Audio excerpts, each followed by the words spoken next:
c'est l'affaire qui secoue le monde du journalisme. L'un des visages de BFM Télévision, Rachid Mebarki, a été écarté de la chaîne, après des soupçons d'ingérence et d'influence étrangère. Ses collègues sont sortis du silence dans les colonnes du Parisien le 11 février 2023 et ont fait part de leur colère. L'affaire ne cesse de faire parler d'elle. Tout a commencé le 2 février 2023 lorsque le site Politico annonce que le journaliste de BFM Télévision, Rachid Mebarki, est mis en retrait par la chaîne gérée par Marc-Olivier Fogiel. La raison ? Des soupçons d'ingérence et d'influence étrangère. Dans son émission, Le Journal de la Nuit, diffusée au beau milieu de la nuit, il aurait divulgué des informations au service de gouvernements étrangers, et plus précisément une agence israélienne de désinformation, spécialisée dans l'influence et la manipulation électorale et qui n'aurait pas été validée par la chaîne.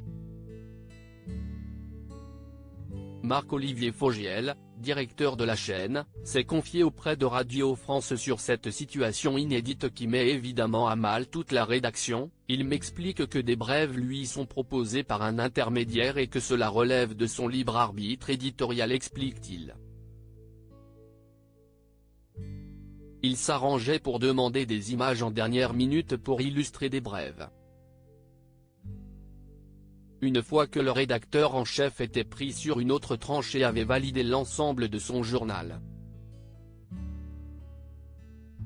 Rachid Mebarki lui aurait également confié qu'il avait diffusé ces fausses informations pour rendre service à un ami. Je suis tellement en colère contre lui. Mercredi 15 février 2023, c'est auprès de France Inter qu'il se confiait et assurait que BFM Télévision était la victime dans cette affaire. Il n'y a pas de doute que BFM est victime dans cette histoire. Quand l'un des nôtres court-circuite la chaîne hiérarchique, ça pose problème.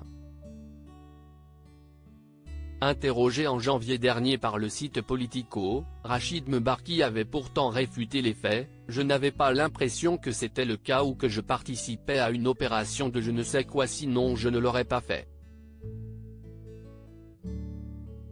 Une enquête, Story Killers, a donc été réalisée par Radio France et le consortium Forbidden Stories qui viennent confirmer le relais de fausses informations qui ont pour la plupart concerné des oligarques russes, sur le Qatar, le Soudan, le Cameroun ou encore le Sahara marocain. Une tourmente qui met évidemment la chaîne BFM Télévision dans l'embarras. Ses collègues sont sortis du silence dans les colonnes du Parisien et ont fait part de leur colère. Je suis tellement en colère contre lui.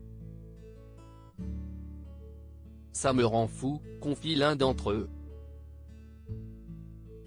Même son de cloche chez un autre collaborateur, on est tout tombé de notre chaise. Les demandes étaient espacées dans le temps et souvent faites à la dernière minute, dans le rush. Il veillait aussi à s'adresser à des petites mains, des alternants, des stagiaires, pour faire rentrer ces images. Elles s'exécutaient sans poser de questions, d'autant qu'il était impressionnant. Une affaire qui est loin d'être terminée.